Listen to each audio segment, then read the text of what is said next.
Coming up on this episode of Celtics Weekly, the guys break another three-point shooting record. Sam Hauser has a special request for fans.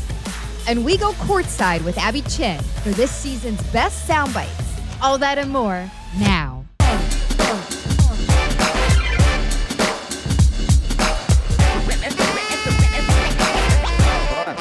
Grace.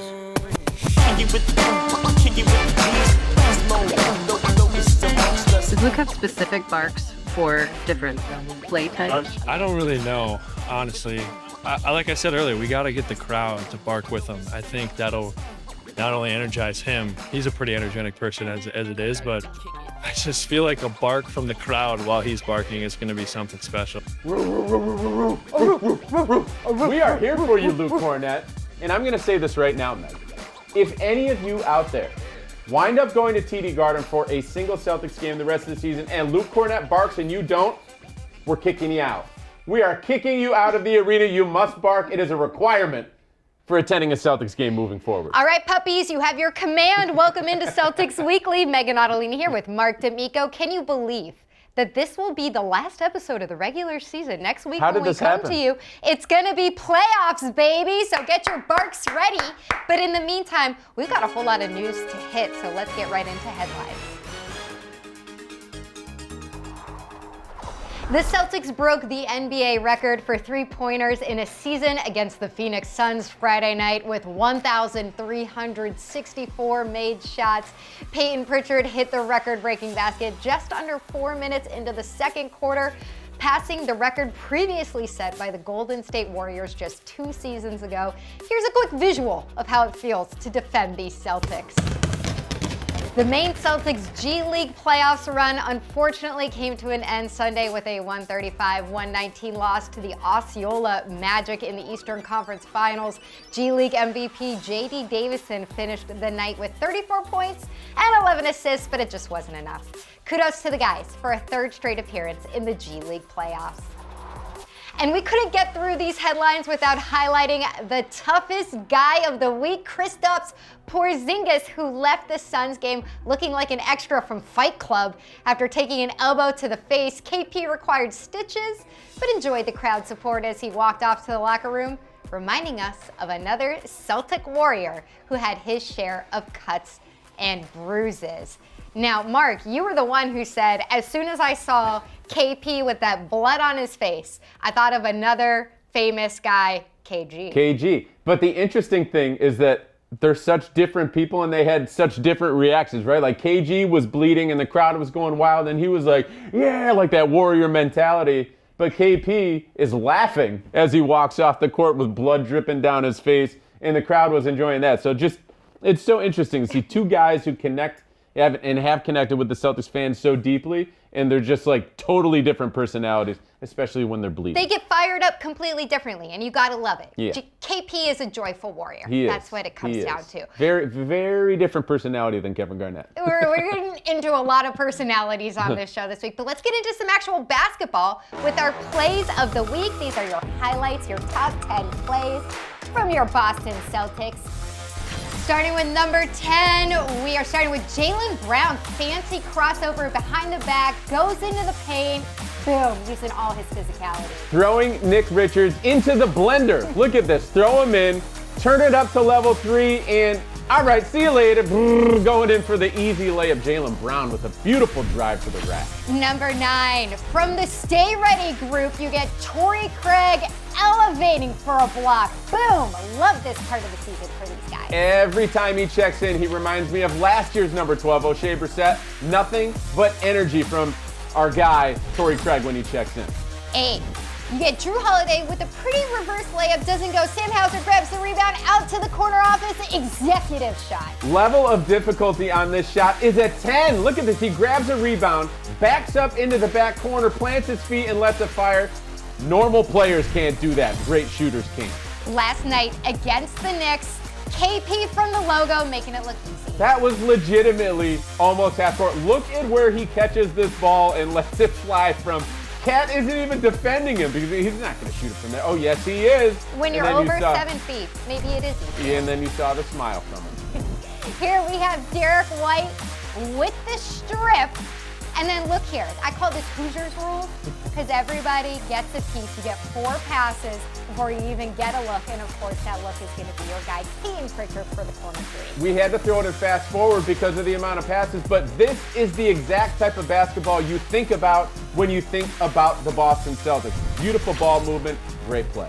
Number 5, fast PP. He beats his man, and he finds Neemias Queta for the finish. Nothing like a no-look pass over the shoulder. Every time Neemias Queta checks in, he gets a dunk every single game. I feel like it's a guarantee.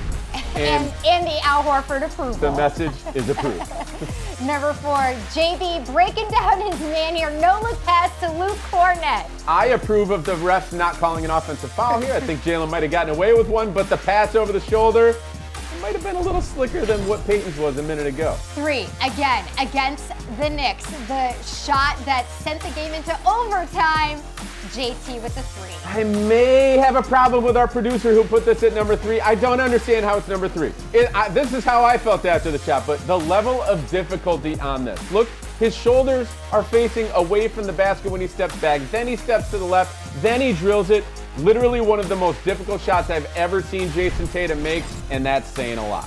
At 2, Baylor Shireman starts this off with a steal, and then another no-look pass over to Drew Holiday. And this was just the meat of the sandwich that he had over the course of a couple minutes, actually 50 seconds. Within 50 seconds, a 3, then this, then a 3. Baylor Shireman showing us all why Brad Stevens drafted him in the first round. And number 1, he started off the countdown. He's going to finish it. It's JB. You think he's losing the ball, but no, he's just casual. Another logo shot. And may have also gotten away with another offensive foul. Bradley Beal almost got knocked over. Bang, a little elbow to the face. Jalen says, oh, I got to throw this up. And bang, that's exactly what you want to see from Jaylen Brown. Staying hot from distance. Those are your plays of the week. Don't go anywhere, because on the other side, we are going courtside with Abby Chin. We're going to make a case for Jayson Tatum for MVP because it's Celtics Weekly. Where else can you do that? And guys, what's going on? I think we might be taking the dog thing a little far. What are we doing right now? He pulls up. Yes! Oh, Jaylen Brown, just too big. From deep. Come on! Against Brooks, that's his first. Holiday for 3. Pritchard. Brown now, bounce pass, and the finish from Horford.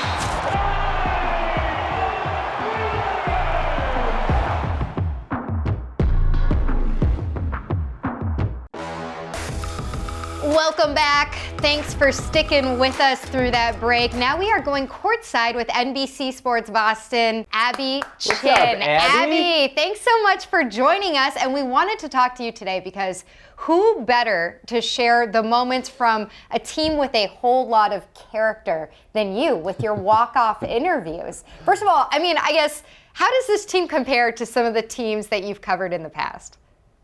Well, I think led by Luke Kornet, there is definitely a lot more humor in this group at this moment. I think typically at this point in the season in March, you kind of feel like you're getting to the doldrums and just trying to get to the playoffs. But we have had some really fun moments over the last couple of weeks. Right after the Washington game, you asked Sam Hauser about the board game within the game. Let's hear his response. Yeah, how would you describe the board work tonight? Board work was really good. I mean, it reminded me of like a good charcuterie board back home in Wisconsin. Like everything you need: cheese, crackers, grapes, fig dip, a little bit of honey. Yeah, it was good. You guys didn't see it on camera. I went, chef's kiss. That's the best answer. This next one, it shows you how much some of these guys love each other because we all saw the clip of Kristaps Porziņģis coming off the court with the blood coming down his face. Here's your post-game interview with Jaylen Brown following Porziņģis getting that elbow to the face the other night. The other half of Cookies and Cream, Kristaps Porziņģis got his pro wrestling moment. Luke Kornet was trying to end people there in the fourth quarter. How big were the bigs tonight? I told KP, the stitches, they can't make you any uglier than what you already. I love the relationship between those two guys. I think they're so funny and they just truly enjoy each other. This one's a little bit more serious, but we love the sentiment behind it. This was you talking to Jayson Tatum after the Memphis game about the mentality that this team is about to bring into the playoffs. You guys made history on this road trip, but you've now won 9 straight. How are you feeling about where this team is at heading into the postseason? Feeling great. We trending in the right direction at the right time. Hopefully, we get everybody back healthy and keep this thing going. It's almost time for war. Almost time for war. I know, which you love that mentality, but I didn't hear it live because I think we were going, there were so many things happening. And then I saw it later on social media and I was like, yes, Jayson, that's right. Let's go. How often does that happen, Abby? Because I mean, I've done a few walk-offs down on the court, not for NBC Sports Boston, but like it is hard to hear because the crowd is so jacked up and excited. Music is blasting for like setting the environment. How often does that happen where you actually don't hear what the guys are saying? I mean, not that often, but sometimes. And I'll go back and listen and I'm like, oh, is that what he said? Or I feel like I missed a follow-up. Big personalities across the board on this team. But the biggest of all, or at least the funniest without a doubt, is Luke Kornet. Here's you speaking with him after the game in San Antonio. You want to bark before you go? Bark us out. Espero estar aquí en San Antonio. Thank you. Oh my God. He is so interesting and weird, and I'm so happy you got that out of him. We have that on tape. That was just the icing on the cake, too. I mean, Al Horford had come by earlier in the interview and barked at Luke, so that's what really sparked it. But Luke talking about geometry when he thinks of rebounding, and then he also views himself as an offensive lineman because they're just so selfless. All they want to do is get in there and do the dirty work. You never know what he's going to say.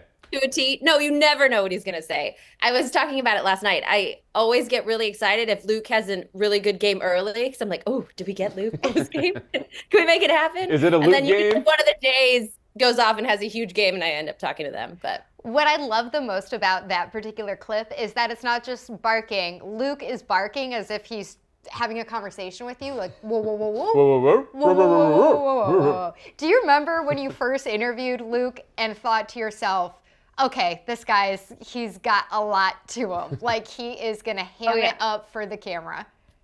I think there was one point last season, maybe it was 2 seasons ago. I'm not sure, Marc. Do you remember? But when the Kornet contest really started being a big thing, and Scal was trying to get it called the Eclipse. And Luke was like, nah, I'm good with the Kornet contest. He was just so funny about it and so open and joyful about his approach to the game, but also you can tell while he's on the floor just how hard he is playing. It was actually one of the assistant coaches, I believe, that was actually trying to push it public that we should call it the Eclipse. He was like, no, it's the Kornet contest. Well, Abby, you describe them as joyful. I think that's the perfect way to categorize this group. You know better than anybody. You are the queen of Courtside. Thank you for bringing it out. Yes, thank you so much for all your time talking to these guys, and we look forward to all the moments that you'll have with them through the first round of the playoffs. Abby Chin of NBC Sports Boston, thank you so much. Thanks, Abby. Time now for Player Spotlight. Let's hear from Coach Joe Mazzulla. Joe, Jayson's having his best all-around season, leading the team in most major categories, really doing all the things that an MVP does. Just from your perspective as someone who's around him every day, what's the most valuable quality that he brings that allows you to stand out? Yeah, I mean, I think there's a lot of them, right? I think the first one that comes to mind is really just the leadership and he's one of the guys that sets the atmosphere of the organization. I think you heard after the Brooklyn game, kind of what KP said about he sets the tone from his availability and playing every night, and just his impact that he has from a leadership standpoint. And then the on-court stuff speaks for itself. I mean, his rebounding, his ability to be a playmaker, his potential assists, his assists there. So, at the end of the day, only one guy can win it, and I still think whoever doesn't is still, of an MVP caliber, and that to me is what's more important, is how you're able to do that. And, I think that's something that he does well. You hear Coach Joe Mazzulla. At the end of the day, only one guy can win it, but Jayson Tatum is in the conversation every year, and this is why. And compared to last year, his points per game about where they were last year, but his rebounds around a career high, his assists definitely a career high, and to me, That's what stands out, is we know that Jayson Tatum has been the guy that you want to take the final shot in a lot of these games. You just saw it against the Knicks to send it to overtime. But the playmaker that he's become, especially working with his bigs, with Kristaps Porziņģis, with Luke Kornet in pick and roll action, he is elevating his game every season. And don't forget about the other side of the ball, because Jayson Tatum gets it done on offense and he gets it done on defense for one of the top 5 defenses in the NBA. So when you talk about all-around basketball and what Jayson Tatum brings to the table, like, that's how I look at things. How is this person impacting the game at both ends? And Jayson Tatum does it every night. And when I say every night, I mean every night. Why do you think he was playing last night in New York in a game that a lot of people said didn't mean anything? It's because that's who he is. He wants to be on the court. He wants to compete, and you know he's going to play at an incredibly high level. We saw it with 32 points from him and the most important shot of the night. Don't question Jayson Tatum's clutch gene. Jayson Tatum has it. He makes the shots far more often than many of the other players in the league, and he did it again last night. That was an MVP moment. I don't know if he's going to win it, but that was an MVP type moment. Absolutely. And you heard it in the question there. You made the point, Mark, but in the question as well, which was an excellent one to Joe. Yeah, great job, Taylor Snow. His availability. Okay, he's going to be one of the only guys in this conversation who's certainly going to finish with more than 71 games, and he's done that for 4 years consecutively. We're just talking about one season for MVP. But Jayson Tatum's availability flies under the radar way too much. Minutes per game. We're talking in the 30s every single season. The guy, he earns a little more due. He earns a little more due. Season high 48 minutes last night, or 47 minutes. Like, he did that in a game that doesn't matter. So, again, just goes to say, and by the way, only him and SGA are star players who are on a team that's top 5 in both offense and defensive efficiency. I'll leave it at that. Okay. Well, SGA is somebody who we're probably not going to see for the very far future if we're lucky for these Celtics. But in our future focus, looking ahead, final week of the regular season, and it starts off with the Orlando Magic. The Celtics face the Magic tonight, and if you see this diagram right here, the Magic could be who you see in the first round, could be the Hawks. You even got, as we sit here today on a Wednesday, you got the Heat and the Bulls being a little feisty in that play-in tournament, so we'll see for sure. But what do you think about the Orlando Magic as a first-round opponent? Well, we'll see if it winds up being them. It looks like they're going to be the 7th seed in the East. They would have to have a total collapse to not wind up being the number 7 seed in terms of the play-in seeding. The 8, 9, and 10, we don't know what's going to happen there. Like, those are the ones that are up for grabs.